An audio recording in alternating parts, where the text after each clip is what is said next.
Good afternoon, everyone, and welcome to my Facebook Live. Uh, आज हम लोग आज वर्ल्ड स्ट्रोक डे है, तो हम लोग आज स्ट्रोक के बारे में ये फेसबुक लाइव सेशन में डिस्कस करेंगे. So first of all to all the viewers, thank you very much for joining. And आज का हमारा मेन मोटो और main purpose of this session is के हम आज स्ट्रोक अवेयरनेस के बारे में डिस्कस करेंगे. आज 29 अक्टूबर है, आज वर्ल्ड स्ट्रोक डे है. वर्ल्ड स्ट्रोक डे आज 29 अक्टूबर को all over the world celebrate किया जाता है to create the awareness among the people, लोगों की जागरूकता के लिए. और ये जागरूकता इसलिए ज़रूरी है कि लोग स्ट्रोक के बारे में जागरूक बने, स्ट्रोक कैसे होता है वो ये लोग पहचानें, और उसके लिए क्या ट्रीटमेंट होती है एंड क्या रिस्क है उसके वो समझें.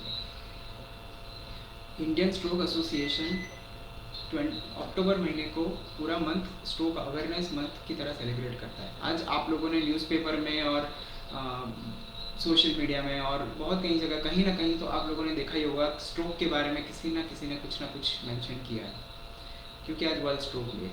इसलिए आज हम लोग ये डिस्कशन करेंगे. मैं डॉक्टर ध्रुमिल शाह, मैं कंसल्टेंट न्यूरोलॉजिस्ट हूँ सिम्स हॉस्पिटल अहमदाबाद में. और ये फेसबुक लाइव सेशन कोई लेक्चर नहीं है. हम आपकी जो भी स्ट्रोक के रिगार्डिंग जो भी क्वेश्चंस है, जो भी क्वेरी है, वो हम लोग डिस्कस करेंगे. एंड मैं आपको कुछ नॉलेज दूंगा, और आप लोगों को और कोई क्वेरी हो या कुछ पूछना हो या स्ट्रोक के बारे में कुछ जानना हो तो आप कमेंट सेक्शन में मैसेज कर सकते हैं, and I will try to answer as maximum questions as possible. So let's start. Okay, so stroke. So सबसे पहले हम समझे कि स्ट्रोक क्या है. तो स्ट्रोक जैसे हम सिंपल लैंग्वेज में समझे तो जैसे हार्ट अटैक होता है, वैसे स्ट्रोक जो है वो ब्रेन अटैक है. ब्रेन में जो हमारी ब्लड वेसल ब्लड ले जाती है और ब्रेन को न्यूट्रिशन सप्लाई करती है, वो ब्लड वेसल में ब्लॉक होने की वजह से कुछ हिस्सा हमारा ब्रेन का डैमेज हो जाता है, जहाँ पे ब्लड नहीं पहुँचता है. सो वो जगह जो डैमेज होती है उसकी वजह से हमारे बॉडी में कहीं ना कहीं उसकी असर दिखती है, वो स्ट्रोक है. उसकी वजह से आदमी को पैरालिसिस भी हो सकता है, बोलने में भी दिक्कत हो सकती है, देखने में दिक्कत हो सकती है, बैलेंसिंग में दिक्कत हो सकती है. ये बहुत सारे प्रॉब्लम हो सकते हैं. तो हम ये स्ट्रोक को जाने कैसे, कि कैसे पता चलेगा कि ये स्ट्रोक है. सो इसके लिए हम लोगों ने आज हमारे सेशन का मोटो ही ये रखा है कि be aware and be fast. Be aware means कि आप अवेयर हो, जागरूक हो, और समझो कि ये स्ट्रोक है और स्ट्रोक में आपको क्या एक्शन लेनी है. And be fast. Be fast का मीनिंग हर एक अक्षर में उसका छुपा हुआ है. B means balance. मानिए कि कोई आदमी अच्छे से चल रहा है या शांति से बैठा हुआ है और खड़ा हो रहा है, अचानक से ही बैलेंस बिगड़ गया उसका, तो वो स्ट्रोक हो सकता है. E means eyes. आइज यानी विजन. अचानक से ही कोई कह रहा है वो ठीक से देख रहा है, पढ़ रहा है, पर अचानक से उसका एक साइड का विजन लॉस हो गया, तो वो भी स्ट्रोक हो सकता है. F is face. फेस किसी का टेढ़ा हो गया, अचानक से बोलते बोलते टेढ़ा हो गया, या कोई स्माइल दे रहा है तो फेस मतलब स्माइल थोड़ी टेढ़ी जा रही है, तो वो स्ट्रोक के लक्षण हो सकते हैं. फास्ट में A. A means arm. Arm and leg. Arm और लेग की वीकनेस वो बहुत ही कॉमन है स्ट्रोक में. जैसे मानो कि किसी ने ग्लास पकड़ा हुआ है या कोई लिख रहा है, अचानक से हाथ में से ग्लास छूट गया, या कुछ पकड़ नहीं पा रहे या लिख नहीं पा रहे, वो भी स्ट्रोक के लक्षण हो सकते हैं. पैरों में वीकनेस आना, वो भी स्ट्रोक के लक्षण हो सकते हैं अगर अचानक से आता है. फिर आता है S. S means speech. Speech भी बहुत कॉमन है स्ट्रोक के सिम्टम्स में. और स्ट्रोक में ये रहता है कि अचानक से ही आपकी जीभ तुतलाने लगे, या आप कुछ बोलना चाहते हो पर आप बोल नहीं पा रहे हो, तो वो स्ट्रोक के लक्षण हो सकते हैं. And T. T is time. अगर इसमें से कोई भी लक्षण, बी फास्ट में से आपको कोई भी लक्षण दिखे तो आपको टाइम वेस्ट किए बिना तुरंत ही अस्पताल पहुंचना है. ये बहुत ज़रूरी है। सालों पहले ऐसा था कि स्ट्रोक की कोई ट्रीटमेंट नहीं थी। एक बार आदमी को पैरालिसिस हो गया तो वो पैरालाइज्ड ही रहता है। तो अब ये धीरे धीरे ये जो दिक्कत है, और एज साइंस इज इवॉल्विंग, ये प्रॉब्लम कम हो गई। अब स्ट्रोक ट्रीटेबल है, और ये स्ट्रोक डे इसीलिए सेलिब्रेट किया जाता है कि सब लोग अवेयर हो स्ट्रोक के बारे में एंड समझे कि स्ट्रोक ट्रीटेबल है। अभी फ़िलहाल इंडिया में ऑलमोस्ट 90% ऑफ द पीपल जिनको स्ट्रोक होता है, वो लोग अस्पताल टाइम से नहीं पहुंचते, उसकी वजह से उनका प्रॉब्लम ज़्यादा बढ़ता है। अस्पताल सही टाइम से ना पहुंचने पे या सही टाइम से ट्रीटमेंट ना लेने पे हमारी डिसेबिलिटी या डेथ का या उसका रिस्क रहता है। जैसे अभी किसी ने पूछा है कि how common is stroke. So India में स्ट्रोक इज़ वेरी कॉमन। मान लो कि हर 4 में से एक आदमी को अपने पूरे लाइफ टाइम में स्ट्रोक रहने का रिस्क रहता है।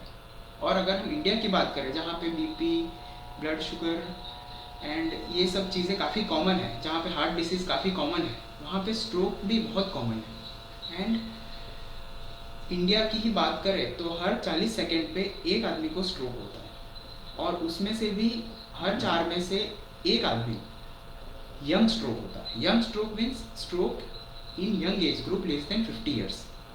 सो वो भी बहुत कॉमन है एंड उसके भी रिस्क फैक्टर्स है। अब स्ट्रोक क्यों होता है, वाई स्ट्रोक हैपन्स? सो स्ट्रोक के रिस्क फैक्टर्स है, जैसे हार्ट डिसीज, जैसे हार्ट अटैक क्यों आता है, वो हमें सबको पता है कि बीपी, शुगर एंड ये सब चीज़ों से, स्मोकिंग एंड ऑल। वही रिस्क फैक्टर स्ट्रोक के हैं। स्ट्रोक भी BP, sugar, cholesterol, smoking, excessive alcohol and sleep apnoea and obesity, वो सारे रीज़न की वजह से आते हैं। कई लोगों को जेनेटिक एंड ब्लड की भी बीमारियां होती है, उसकी वजह से भी स्ट्रोक आता है। But more than 80% of the cases में ये जो रिस्क फैक्टर है हमारे स्ट्रोक के, वो प्रिवेंटेबल है। प्रिवेंटेबल मीन्स हम उसको अवॉइड कर सकते हैं। दैट मीन्स कि 80% ऑफ द स्ट्रोक अवॉइड हो सकते हैं इंडिया में।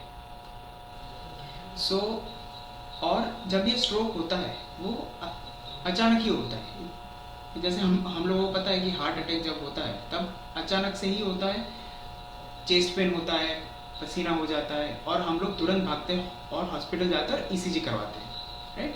वैसे ही स्ट्रोक में अगर आपको बी फास्ट के कोई भी सिम्टम आते हैं तो आप तुरंत ही हॉस्पिटल जाते हैं एंड उसकी जांच कराते हैं। एंड ये स्ट्रोक है। Someone is asking can death occur due to stroke? Yes, death occur due to stroke. Stroke and stroke related complications में डेथ होती है। हम इंडियन डेटा की बात करें तो 2019 में 7 lakhs death were due to stroke only. Stroke and stroke related complication. Stroke जब बड़ा होता है, ब्रेन में प्रेशर बहुत बढ़ता है, तो जान का खतरा भी रहता है। इसीलिए स्ट्रोक को सही टाइम से ट्रीट करना बहुत ज़रूरी है। स्ट्रोक में सिर्फ डेथ नहीं होती, स्ट्रोक में जितनी डेथ है उससे कहीं ज़्यादा परसेंटेज डिसेबिलिटी के है। आप डिसेबल हो जाते हो फॉर इयर्स, आप चल नहीं पाते हो या बोल नहीं पाते हो फॉर इयर्स, और ये आपको समझना ज़रूरी है। बिकॉज कोई आदमी काम कर रहा है, कोई जॉब कर रहा है, पूरी फैमिली उसके जॉब पे निर्भर है, तो उस केसेस में अगर वो पैरालाइज हो जाता है या जॉब छूट जाती है या वो बोल नहीं पाता या वो काम नहीं कर पाता, तो प्रॉब्लम एक को नहीं पूरी फैमिली को होती है। और ये चीज़ समझना बहुत ज़रूरी है कि डिसेबिलिटी, डेथ का रिस्क जो है वो हमें स्ट्रोक के लिए समझना ज़रूरी है। और अब जैसे जैसे साइंस इवॉल्व कर रहा है, स्ट्रोक जो है वो ट्रीटेबल है। वो ट्रीटेबल इसलिए है कि आपको फास्ट एक्ट करना होगा, उसके लिए टाइम इज़ वेरी इंपॉर्टेंट। कहते हैं कि शुरू के 4.5 घंटे के अंदर आप अगर हॉस्पिटल पहुंचते हो और अगर सीटी स्कैन और ये सब टाइमली हो जाता है, आप एलिजिबल हो, तो आप एक क्लॉट बस्टर आता है, उसकी वजह से हम जो ब्रेन में क्लॉट बना है उसको खोल के खून का रास्ता स्मूथ कर सकते हैं एंड जो पार्ट डैमेज हुए उसकी रिकवरी हो सकती है। तो ये जो पार्ट है, ये जो दवाई है उसका अब वो बहुत सारी दवाइयाँ मार्केट में आ चुकी है एंड अब सारी हॉस्पिटल स्ट्रोक रेडी हॉस्पिटल हो चुकी है। अभी आपको अपने घर के आसपास या आपके आसपास कोई भी हॉस्पिटल जहाँ पे 24 घंटे इमरजेंसी की सेवाएं हैं और हो सके तो 24 घंटे सिटी स्कैन की सेवा, वो हॉस्पिटल आपको पता होनी चाहिए। एंड इन केसेस कि आपको बी फास्ट के कोई भी सिम्टम आते हैं तो आपको तुरंत ही वो हॉस्पिटल में जाना है। किसी ने पूछा है कि surgery required in case of stroke. Yes, more than 99% of the cases surgery की रिक्वायरमेंट नहीं होती, बट इन केस अगर कोई बड़ा स्ट्रोक होता है तो प्रेशर कम करने के लिए सर्जरी की रिक्वायरमेंट होती है। मोस्ट कॉमन जो स्ट्रोक है वो हमारा क्लॉटिंग वाला स्ट्रोक है। जो क्लॉटिंग का स्ट्रोक होता है वो 85% ऑफ द केसेस में होता है, जिसको इश्चेमिक स्ट्रोक कहते हैं। एंड बाकी के 15% केसेस में हेमरेजिक स्ट्रोक होता है, जिसमें ब्लड वेसल बर्स्ट हो जाती है, उसकी वजह से ब्रेन में ब्लड हो जाता है, उसको हेमरेजिक स्ट्रोक कहते हैं। वो केसेस में सर्जरी की रिक्वायरमेंट आ सकती है। So next question is if one stroke has happened then is there is okay, so next question is interesting. If one stroke has happened, then is there any risk of having further strokes? Yes, very high. एक stroke होने के बाद दूसरा stroke होने का risk बहुत ज़्यादा है। सो अगर आप 4.5 घंटे के बाद या 24 घंटे के बाद भी अगर अस्पताल पहुंचते हैं तो भी आपको हॉस्पिटल जाना ज़रूरी है, बिकॉज फिर से स्ट्रोक होने का रिस्क ज़्यादा है। आपकी मॉनिटरिंग ज़रूरी है एंड उसके लिए ब्लड थिनर हम लोग यूज़ करते हैं ताकि हम फ्यूचर स्ट्रोक्स को प्रिवेंट कर पाए। सो यस, स्ट्रोक होने के बाद फिर से स्ट्रोक होने का रिस्क ज़्यादा है। What to do when stroke happens? किसी ने पूछा है what to do when stroke happens. So when stroke happens, when you identify कि हाँ भाई ये बी फास्ट के कोई सिम्टम्स आए हैं। फिर से मैं बता रहा हूँ, B fast means balance, eye vision, face का टेढ़ा होना, हाथ या पैर में दिक्कत होना, स्पीच में प्रॉब्लम होना। तो इसमें से कोई भी सिम्टम आते हैं तो आपको तुरंत ही हॉस्पिटल पहुंचना है। First step is to go to the near by hospital जहाँ पे इमरजेंसी सर्विस हो। किसी की भी ओपीडी में जाके बैठना नहीं है, इमरजेंसी में जाना है। एंड वहाँ जाके आपका तुरंत सिटी स्कैन होगा एंड फिर अगर आप एलिजिबल है तो वो क्लॉट बस्टर की दवाई देके आपका स्ट्रोक ठीक किया जा सकता है। सो यस, आपको स्ट्रोक आता है तब आपको तुरंत जाना है और उसके बाद आपको ठीक करना है। ओके, अगर किसी का और कोई क्वेश्चन है तो आप पूछ सकते हैं। अदरवाइज मैं आपको और कुछ चीज़ें बता दूं कि अभी अभी जैसे कोविड हुआ था, सो कोविड में भी स्ट्रोक काफ़ी बढ़े थे। कोविड में जब इतने सारे लोगों को एक साथ कोविड हुआ था तो उसमें स्ट्रोक के केसेस भी काफ़ी बड़े थे। बहुत सारे लोगों को ब्रेन क्लॉट हुआ था, उसकी वजह से उन लोगों को पैरालिसिस हो गया है, किन किन लोगों की डेथ भी हो चुकी है।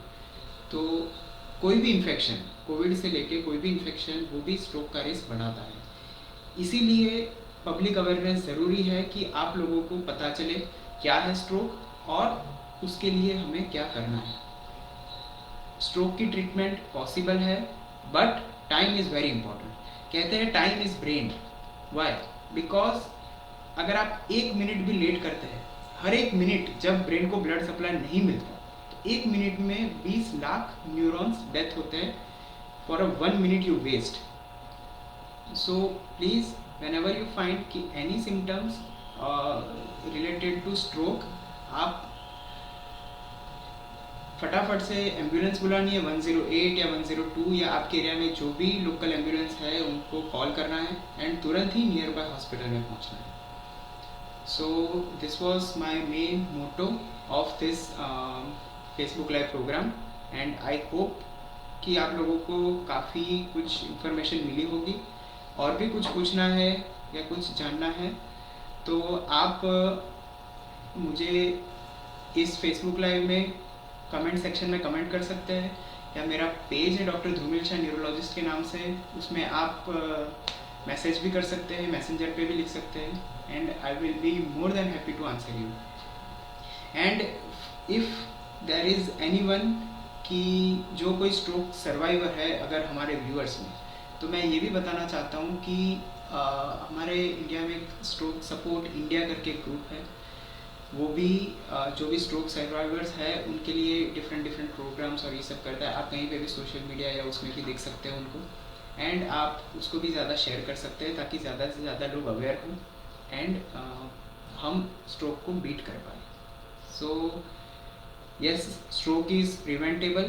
More than 80% stroke is preventable and stroke is very very treatable. So don't lose time and be aware